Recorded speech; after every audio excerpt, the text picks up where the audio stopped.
If your interviews sound like, tell me about yourself, or what's your biggest weakness, folks, you are hiring blind. Today, I'll show you some questions that are phenomenal that will help reveal truth, protect your culture, and guide confident hiring decisions. That is coming up next.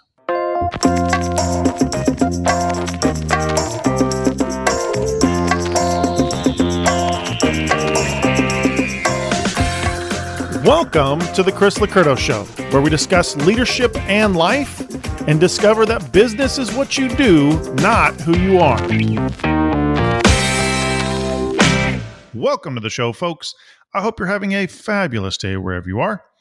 Today, we are talking about what are great interview questions and which ones are really terrible, right? So too many leaders walk into interviews hoping to get a gut feeling about someone. But hope isn't a hiring strategy, and neither is a gut feeling. I'm not saying that your gut feeling isn't correct. It's just not a great hiring strategy. It's not going to protect your team from the cost of bad hires, bad decisions.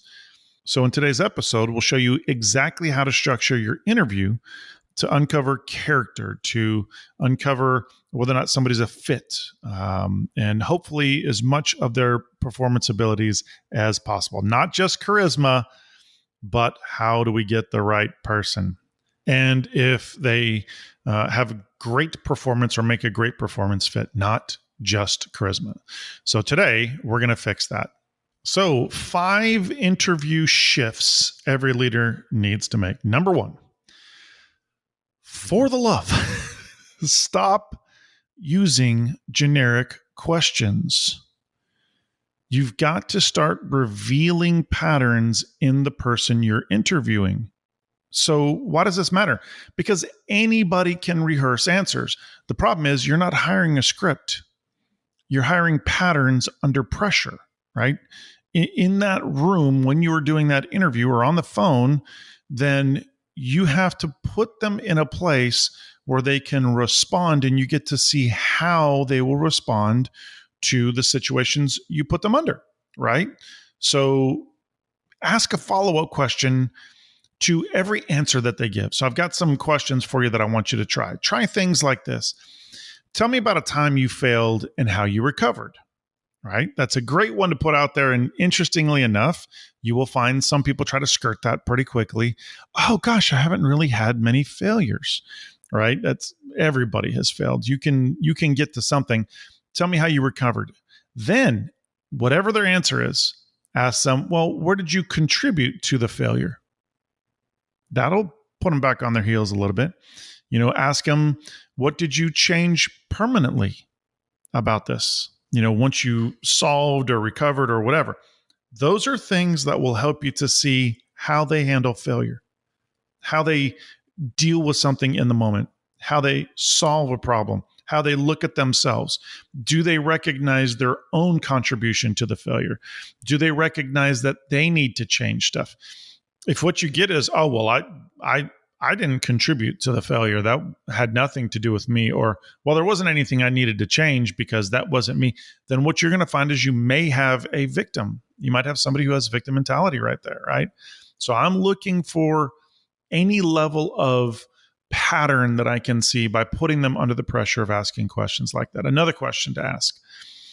Describe a conflict with a teammate. How did you address it? And what was the outcome? Ask 3 different questions right there. Describe a conflict with a teammate. Then they'll describe, how did you address it? What was the outcome, right? We're looking to see how well they do. How do they play on the playground, right? How are they with the other kids? Do they share the monkey bars? Do they, what is it like to see? Are they throwing stuff at other kids, or how are they handling situations with team members? What do they do about it? Put them under pressure, see how they respond. Another question or series of questions is, what hard feedback have you received? And what did you do with it? All right. So you're looking to see, have they had constructive feedback? Have they been able to receive it? Do they just come up with something super weak?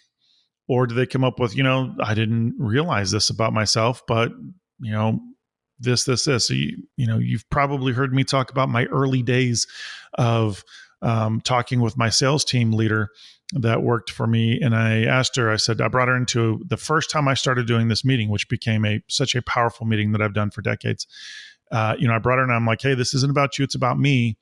What do you see in me? Tell me about my leadership. How am I failing? What could I do better? And she said, your communication stinks. And I was like, what are you talking about? She's like, this thing over here? And I was like, yeah. She goes, we know nothing about it. I was like, what, are you kidding?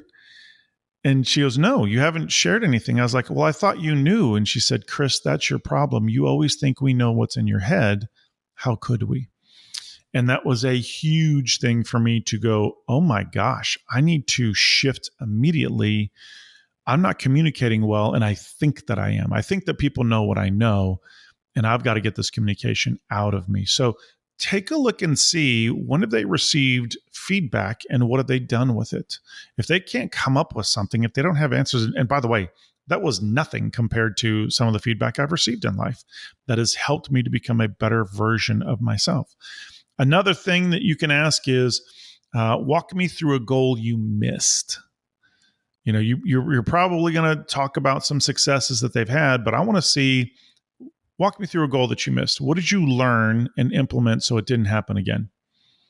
How did they solve the problem afterwards? Another question is, give me an example of solving a problem without authority. How'd you do this on your own? So what am I listening for? I'm listening for, green flags, ownership language, clear cause and effect, measurable outcomes that I can see, lessons that they've applied to making them a better team member. I am also absolutely listening for red flags. I'm listening for blame. I'm listening for victim mentality. I'm listening for we without the I. I'm listening for, when it is, well, it's there, they did this. I'm listening for vague timelines. I'm listening for no reflection whatsoever. These are all things that are helping me to assess the person that's sitting in front of me or is on a call. Now, keep in mind, some people don't interview incredibly well. That's why you keep asking more questions on situations, and you might even bring them back in for a second. Or even call them. Sometimes I've done that. I've called them on the phone a couple hours later. Hey, I just had a couple of follow-up questions, this, and this. And it's easier because they're not sitting right in front of you. And then sometimes I've had people interview incredibly well at that point because they weren't as nervous. A lot of times I've had them just give me the same type of information, and it really, confirmed what I was already thinking. So pitfalls to avoid, please. Do not rescue them with leading hints. Silence is fantastic. Silence is amazing. It causes them to have to think and react. It helps you to diagnose what's going on. When you jump in, and I'm a 67I, I'm an 88S, I'm somebody who hates the silence. I want to help somebody out in that moment. Oh my gosh, I have become phenomenal over the decades at just sitting there and waiting and letting them, allowing the silence to create awkwardness, to create struggle, so that I could see how they deal with the situation. If they can't handle that interview, if they can't handle silence for a moment, how are they going to handle bigger things that I'm going to put in their lap? All right. So charisma, you might have somebody who's very charismatic, but being charismatic can't carry someone through conflict. It can't carry them through pressure, can't carry them into growth. But great questions can show you who they really are. Number 2, make sure that you're structuring your interview in 3 distinct segments. Now, why does this matter? Because if every interview is improv, you're just coming up with it as you go, then your hiring results are going to be the same. They're going to be improv as well. Structure creates fairness to the person you're interviewing as well as to yourself, and it creates clarity. These are things that are musts. Now, I don't know how much time you're going to put. We have a great hiring lesson in our program, but let me just give you 3 different segments that I think you should focus on. The first one, culture and mission. So the goal is getting, values aligned and getting, motivation. So you can ask things like, why us? You want to prompt the why us? Why do you want to come work for us, and see what their responses are? You want to see if they align with your values. You want to see if they align with your culture. And then ask a question like, tell me about a boundary you set to protect integrity. Man, that'll again put them on their heels. That's something that you want to see. How are they going to respond to this? So as you go through your culture and mission questions, if you will, the cultural aspect of the interview, and they are just, doing terribly, like let's say you've asked 5 questions and they've kind of bombed on 4 out of 5, why are you continuing? For us, we do an early on, the very first interview is a cultural interview. If you don't fit the culture in the very first interview, we're done. You don't get a second interview. We don't pass you on. The goal is to find out, do you align? So first thing I would do is focus on culture and mission. Second segment, I would focus on skills and experience. Oh, for the love, people, you are looking for evidence of competency. If they are not competent, do not hire. If you do not interview to a level that you are certain that they're competent because of their skills or their experience, not your gut feeling, not their charisma, but that you actually know how they did it or they can do it, why hire? Why continue, right? So things you can ask is like, show me the most complex project that you've owned. That's a big one. Show me what's the most complex project that you've ever worked on? And then ask things like, what was the timeline? How did you measure that? What were the outcomes? What were the trade-offs? You're looking for proof. You're looking for experience through how they did exactly what you're asking for. Show me something complex. How did you do it? Does it align with the complexity of what you're looking for? Can they think? Can they solve? Can they share this information with you on the fly? Or are their answers super basic? If they're super basic, then that may be another red flag. Segment number 3, I would say, this is more of a live scenario where you're wanting them to solve something on the fly. You want to see how the goal is that you want to see how they think. How do they process? So do an exercise with them. Say, here's a realistic process. Think out loud for 10 minutes, then propose a plan for the first 30, 60, 90 days. That is a tough one. If you're looking for somebody to see if they can solve problems and come up with a process, you're only giving them 10 minutes. It's not like you're giving them 2 hours. So obviously grade accordingly, but you're looking for processing, not theatrics. You're not looking for charisma. You're not looking for, here's something fun we could do. You're looking for them to process on how they would solve the problem. You've got 10 minutes to talk out loud. Share. Go, ready, go. If they're done in 30 seconds, well, then you actually know that they don't think very well and solve problems very well. So probably not a good candidate for you, right? But if you have somebody who says, okay, well, let me think through this and talk through this. And yes, this is difficult. This isn't easy. But do you want somebody who can't handle this? Or do you want somebody who does a great job? So look at how they think, look at how they process. Can they put up a proposal for it? Doesn't have to be a phenomenally perfect program. It just needs to be something that you're like, okay, I see how they think. I see how they process. I see how they solve problems. I see how they put things in motion. I see how they put measurables together, their timelines, all of that. If you do those things, you'll be blown away with the type of champion you've got sitting in the seat, or the person that you're probably going to let go. So if every interview feels like it's an improv, then again, your hiring results are going to be the same exact way. Number 3, match questions to the role that you're hiring for by using the DISC, the DISC. So why does this matter? You're not just hiring skill, you're also hiring their internal wiring. How they give information, receive information, how they act, how they react. And DISC gives me language for all of this. It really helps me to see how they're going to respond in situations. So how do I apply it? Well, if I was talking to a high D, I would say something like, tell me, about a high stakes decision with incomplete data. How did you choose and what did you risk? Tell me something that you didn't have enough information on. How did you solve it? How did you fix it? And what did you risk in solving this?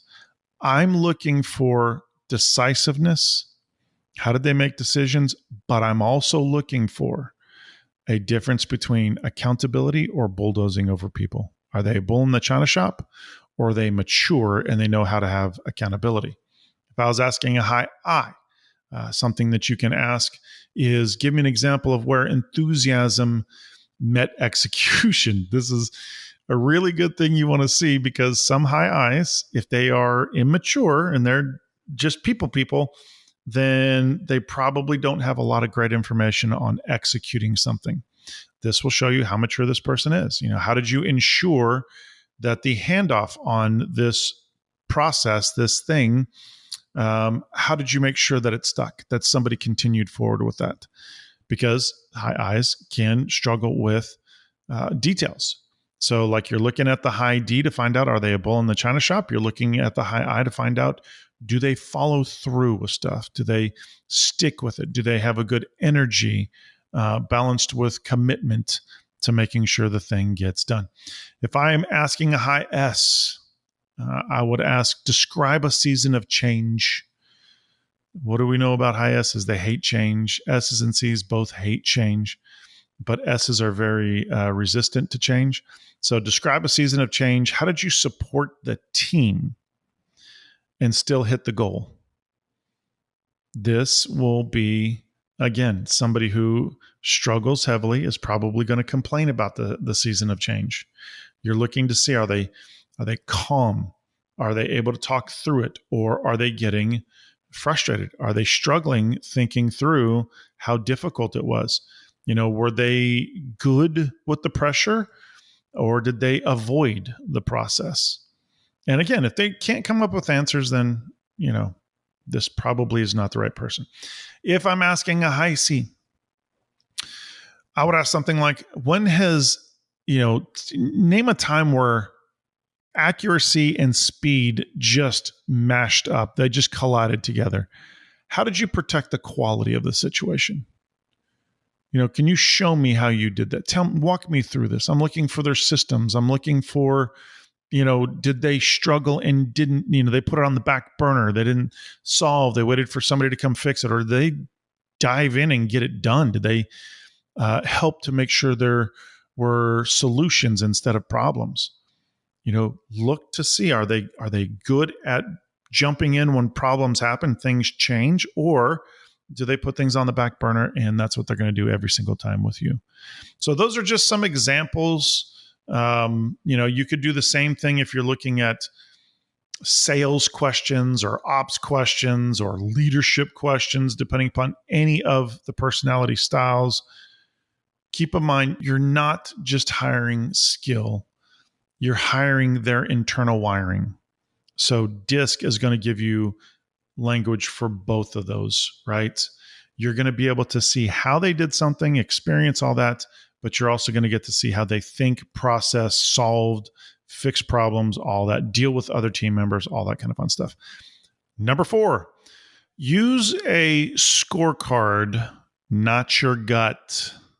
Now, why does this matter? Now, I've had many a times where my gut was pretty solid. However, my memory is biased. Sometimes it can be very biased. And having a scorecard not only protects the memory of the interview itself, right? It also protects the team. It protects the mission.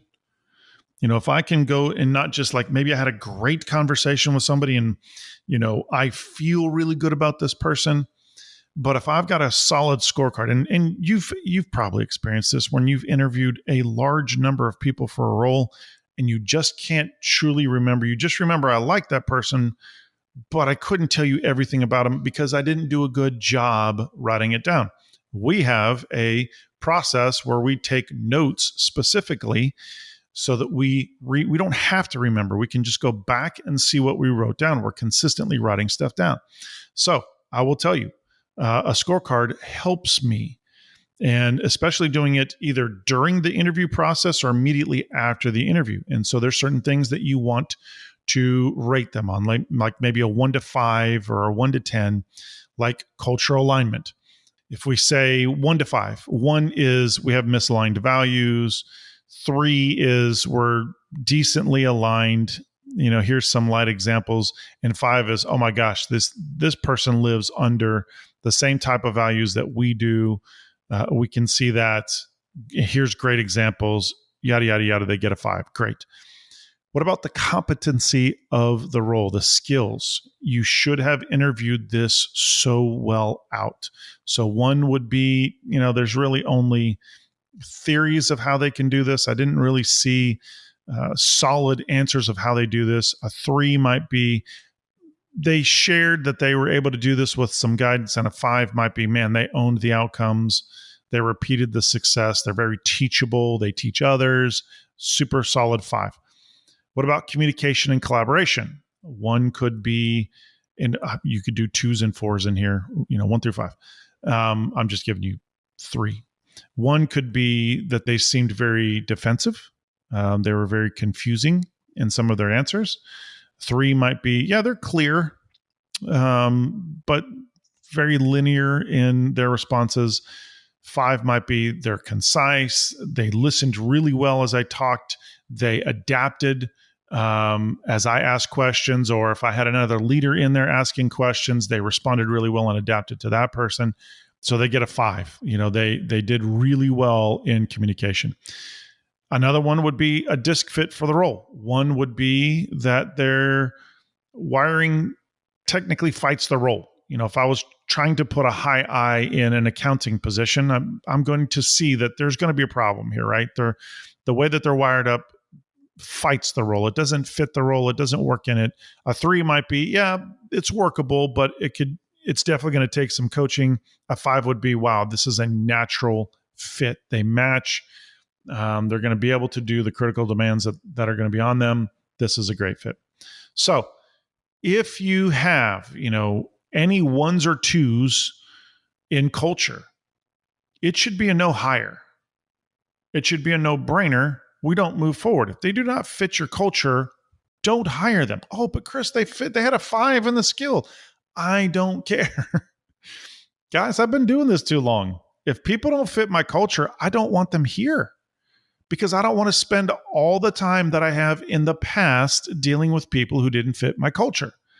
I need people that fit so that I don't have to spend, or my leaders don't have to spend a lot of time dealing with their cultural misfits, right? I'm obviously going to prefer somebody who has 4s and 5s. I probably don't want somebody who's consistent with 3s. I would have to have a really good reason why.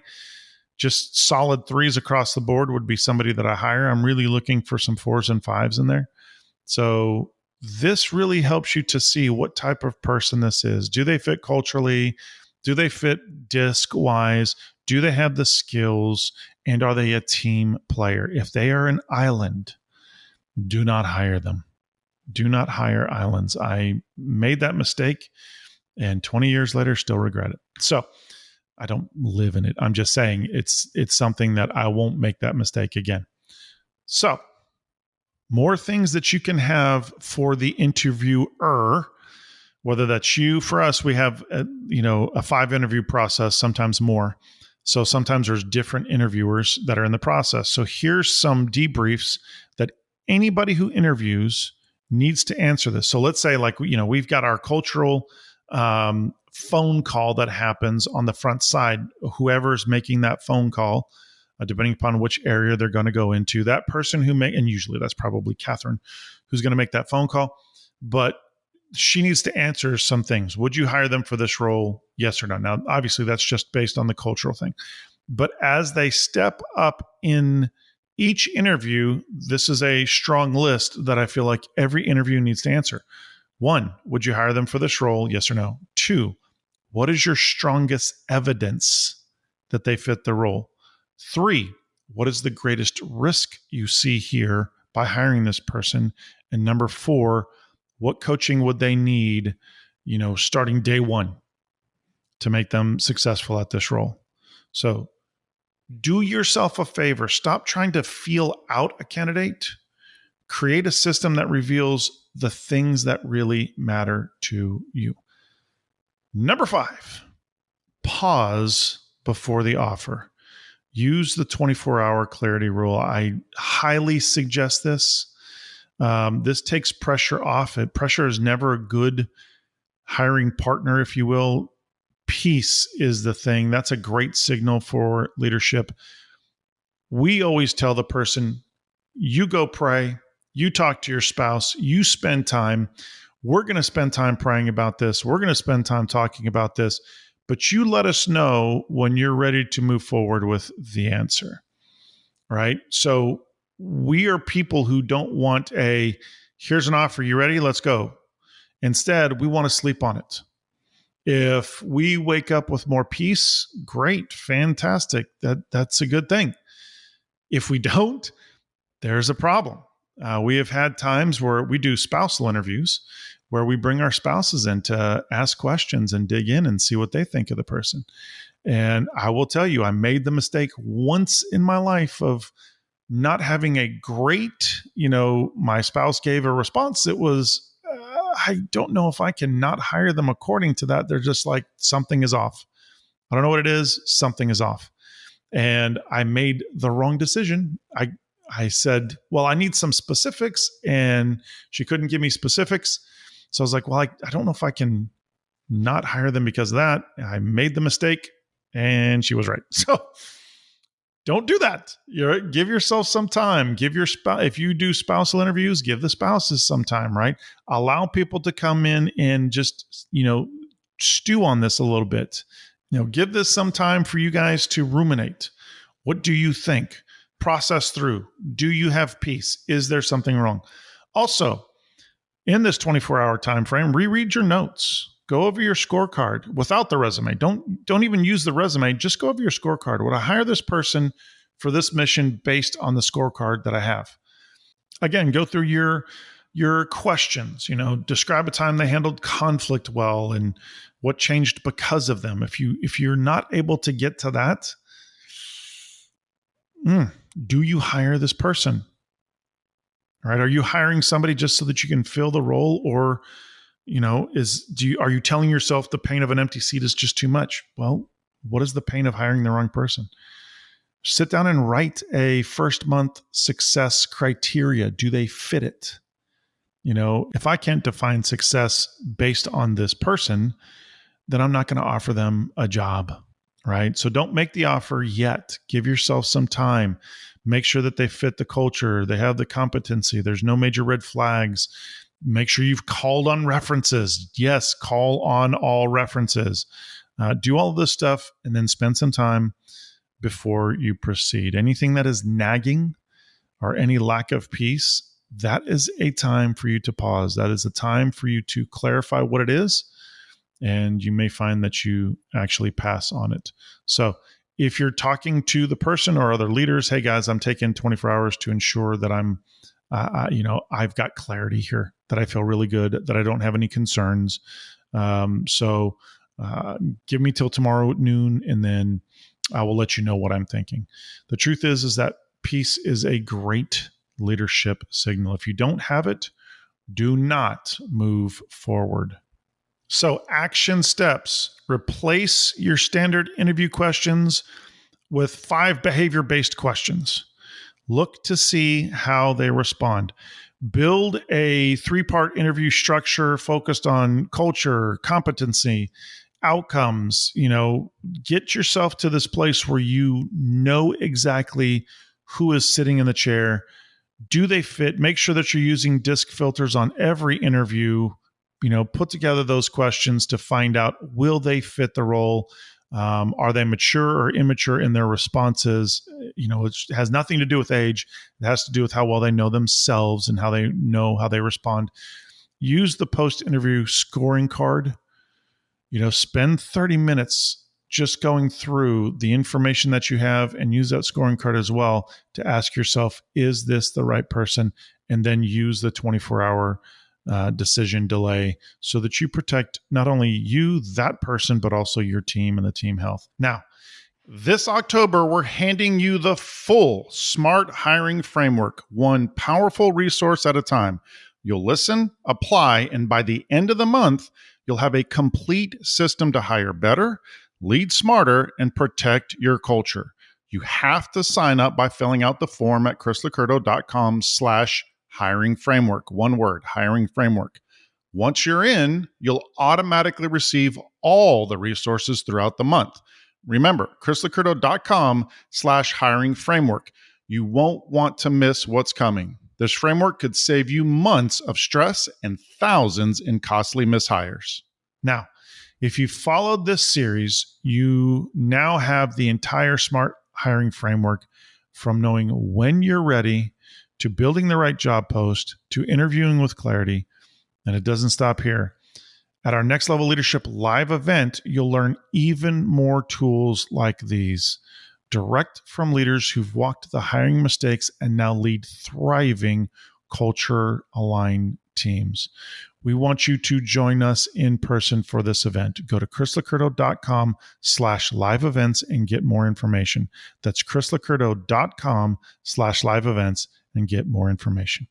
Well, folks, that's all the time that we have for today. I hope this series has helped you and is helping you to get the right people in the right seats so that you can thrive in your business. As always, take this information, change your leadership, change your business, change your life, and join us on the next episode.